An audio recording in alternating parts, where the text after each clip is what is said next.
พ่อเพิ่นชื่อพุทธสนลูกสาวเพิ่นชื่อพรทิพย์แม่เพิ่นชื่อก็ม่วนแม่เพิ่นน่ะรีโมทว่าซั่น เก็บไว้เพิ่นเบิ่งตอนยาวจังซี่แหละพี่น้องกวนฮู้บุญคุณเด้อบุญคุณที่บ้านพ่อแม่ได้บังเกิดเก่าก่อนสิได้เป็นผู้เป็นคนกันเอานี้แหละนั่งข้างไฟพี่น้องนั่งข้างไฟกินน้ำฮ้อนฮ้อนซ้ำแต่ก็บ่ได้ว่าเบิ่งหั่นกินน้ำฮ้อนกินเอาปักจนลวกจนพุงก็กินน้ำฮ้อนซ้ำแต่ก็กินบินหน้าเอาว่า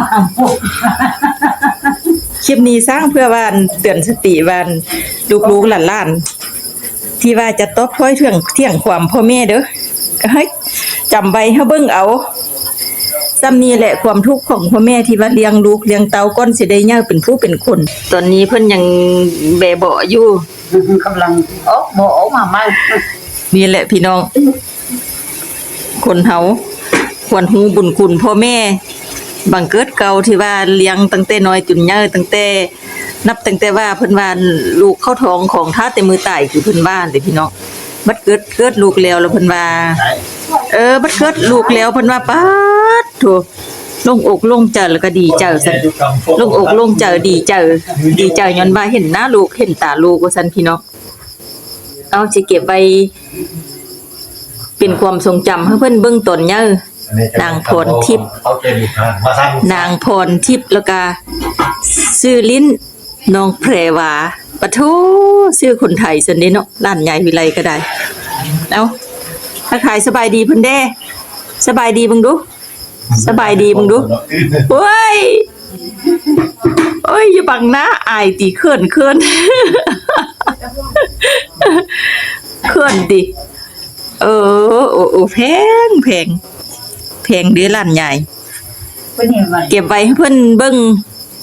เพื่อเตือนสติเพิ่นว่าเวลาย่ามาเพิ่นสิเว้าแนวใดกับพ่อแม่ว่าซั่นจังซี่แหละพี่น้องถ้าเก็บไว้เป็นความทรงจำเพื่อว่าลูกๆหลานๆย่ามาจะได้ตอบถ้อยเถียงความพ่อแม่ควรฮู้บุญคุณพ่อแม่แนวนี้เลยพี่น้องคนนำทนตาสั่งเดี๋ยวเราเป็นหยังโอ้ยตาสั่งแถวว่าเนาะแพรวาหรือว่าพรทิพย์พ่อเพิ่นชื่อพุทธสนลูกสาวเพิ่นชื่อพรทิพย์ว่าซั่นแต่ว่าแม่เพิ่นชื่อก็ม่วนแม่เพิ่นน่ะรีโมทว่าซั่น เก็บไว้เพิ่นเบิ่งตอนยาวจังซี่แหละพี่น้องควรฮู้บุญคุณเด้อบุญคุณที่บ้าน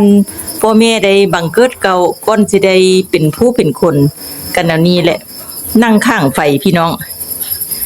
นั่งข้างไฟกินน้ำฮ้อนซ้ำแต่ก็บ่ได้ว่าเบิ่งหั่นกินน้ำฮ้อนกินเอาปักจนลวกจนพุงก็กินน้ำฮ้อนซ้ำแต่ก็กินบินหน้าเอาว่าคลิปนี้สร้างเพื่อว่าเตือนสติว่าลูกๆหลานๆที่ว่าจะตบถ้อยเที่ยงความพ่อแม่เด้อก็ให้จำไว้เฮาเบิ่งเอา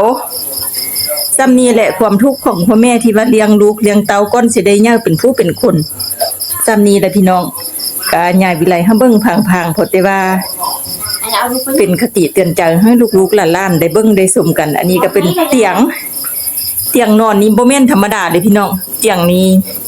แต่ละคืนเพิ่นกันกองเตียงบ่อนมืดๆเพิ่นก็จะเอาท่านใส่หั่นแล้วนอนว้ายความร้อนพี่น้องความร้อนสุดยอดเลยบันทึกไว้เป็นความทรงจำให้ลูกๆหลานๆเพิ่นเบิ่งว่านางพรทิพย์หรือว่านางแพรวาเบิ่งเอาก็สิขอจบคลิปนี้ลงคลิปนี้ไว้ก่อนเด้อฝากเตือนลูกๆหลานๆกระแสเตือนให้ลูกๆหลานๆทุกคนได้เบิ่งได้ชมได้ฮู้ว่าวิถีชีวิตพ่อแม่บังเกิดเก่า